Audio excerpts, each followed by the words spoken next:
Kembali di Kompas Siang, Saudara. KPK menyebut Menteri Desa Pembangunan Daerah Tertinggal dan Transmigrasi atau Mendes PDTT Abdul Halim Iskandar berpotensi dipanggil tim penyidik KPK. Hal ini sesuai dengan seusai rumah dinasnya di kawasan Jakarta Selatan digeledah penyidik KPK. Meski demikian, juru bicara KPK Tessa Mahardika Sugiarto masih belum bisa memastikan kapan pemanggilan untuk klarifikasi dilaksanakan. Menurut dia, pemanggilan merupakan wewenang dari tim penyidik. Dalam penggeledahan yang telah dilakukan, penyidik mengamankan uang tunai dan barang bukti elektronik. Namun KPK tidak menyebutkan secara detail jumlah uang sitaan. Sebelumnya, tim penyidik KPK menggeledah rumah dinas Menteri Desa Pembangunan Daerah Tertinggal dan Transmigrasi Abdul Halim Iskandar di kawasan Jakarta Selatan. Penggeledahan dilakukan terkait dugaan korupsi pengurusan dana hibah APBD Provinsi Jawa Timur dan dari APBD Provinsi Jawa Timur tahun 2019 hingga 2022. Dari penggeledahan, penyidik KPK menyita sejumlah barang bukti berupa uang tunai hingga barang elektronik. Sebelumnya, kakak Muhaimin Iskandar itu sempat diperiksa KPK pada bulan Agustus lalu. Abdul diperiksa sebagai saksi dalam kapasitasnya sebagai Ketua DPRD Jawa Timur tahun 2014 hingga 2019. Informasi terkini kita sapa jurnalis Kompas TV Dipo Nurbahagia di Gedung KPK Jakarta. Dipo, apakah sudah ada informasi dari KPK akan memanggil Mendes PDTT untuk klarifikasi dugaan korupsi dana hibah APBD Provinsi Jawa Timur?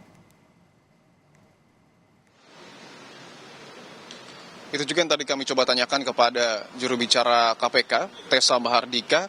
Namun konfirmasi yang sejauh ini kami dapatkan adalah bahwa Tessa mengaku dirinya masih menunggu juga kepastian yang kemudian tentu akan diberikan oleh penyidik soal tanggal berapa pemeriksaan ataupun pemanggilan akan dilakukan kepada Menteri Desa Pembangunan Daerah Desa Tertinggal ataupun Pembangunan Daerah Tertinggal dan Transmigrasi Abdul Halim Iskandar ke Komisi Pemberantasan Korupsi. Artinya Juno, untuk tanggal ini masih belum dapat dipastikan karena masih menunggu konfirmasi dari penyidik, tetapi untuk kepastian pemanggilan ini sudah hampir dapat dipastikan. Karena seperti yang juga sebelumnya sudah disampaikan oleh pihak dari KPK bahwa potensi untuk kemudian memanggil Mendes ini sangat besar untuk kemudian mengungkap bagaimana kasus suap yang diduga terjadi di lingkungan pemerintahan Provinsi Jawa Timur pada tahun 2019 hingga 2022. Nah, kalau kita ingat juga sebelumnya pada 6 September lalu ataupun pada pekan lalu, KPK juga sudah mengambil langkah untuk kemudian melakukan penggeledahan di salah satu rumah dinas milik Mendes di kawasan Kuningan, Jakarta Selatan. Bahkan kalau kita ingat juga di saat ataupun hasil dari proses penggeledahan tersebut ada juga sejumlah uang tunai dan juga barang bukti elektronik yang kemudian sudah disita oleh KPK. Artinya, kalau kita kaitkan dengan konteks pemanggilan Mendes, bukti-bukti ini tentu akan ditanyakan secara langsung oleh pihak penyidik KPK kepada Mendes. Apakah betul uang yang disita dan juga barang bukti elektronik ini milik Mendes, Abdul Halim Iskandar, atau mungkin ada hal-hal lainnya juga yang kemudian ingin didalami oleh penyidik. Nah, kalau kita berbicara lagi, selain sudah melakukan penggeledahan, artinya ini cukup berentet. Jika pada minggu lalu dilakukan penggeledahan, artinya bulan September, bulan lalu pada Agustus juga sudah dilakukan pemanggilan juga kepada Mendes Abdul Halim Iskandar, tetapi sebagai saksi terkait kasus perkara suap dana hibah di Jawa Timur. Artinya sudah ada rentetan proses ataupun prosedur yang dilakukan oleh KPK khususnya untuk menanyakan ataupun mendalami pengetahuan dari Mendes terkait dengan dugaan suap ini. Nah, pada Agustus 2024 yang lalu, setelah diperiksa oleh KPK terkait dengan dugaan kasus suap dana hibah di lingkungan provinsi ataupun pemerintah Provinsi Jawa Timur, Abdul Halim Iskandar ini mengaku tidak pernah menerima pokok pikiran terkait alokasi dana hibah Pemprov Jatim ketika menjabat sebagai Ketua DPRD Jawa Timur. Nah, KPK juga mendalami soal dirinya setelah menjabat sebagai Menteri Desa.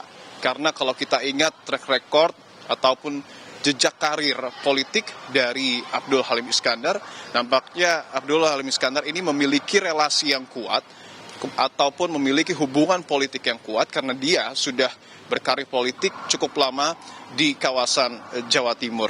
Nah, kalau juga kita mengacu kepada sprindik yang kemudian juga sudah dikeluarkan oleh KPK pada 5 Juli 2024, KPK sejauh ini dalam kasus ini telah menetapkan 21 orang sebagai tersangka terkait alokasi dana hibah di Pemprov Jatim dengan rincian 4 orang merupakan tersangka penerima, sementara 17 orang lainnya ini merupakan tersangka pemberi. Nah, dari 4 tersangka penerima, 3 tersangka merupakan penyelenggara negara. Kita tarik mundur ke belakang lagi bahwa kasus ini adalah kasus pengembangan dari perkara operasi tangkap tangan yang dilakukan oleh KPK terhadap Sahat Tua Simanjuntak yang merupakan Wakil Ketua DPRD Provinsi Jawa Timur, dan juga ada sejumlah pihak lainnya yang kemudian dilakukan pemeriksaan ataupun operasi tangkap tangan pada September 2022. Tentu menarik artinya untuk kemudian melihat dalam beberapa waktu ke depan apakah KPK akan segera memanggil Mendes Abdul Halim Iskandar untuk kemudian dilakukan pemeriksaan, karena tentu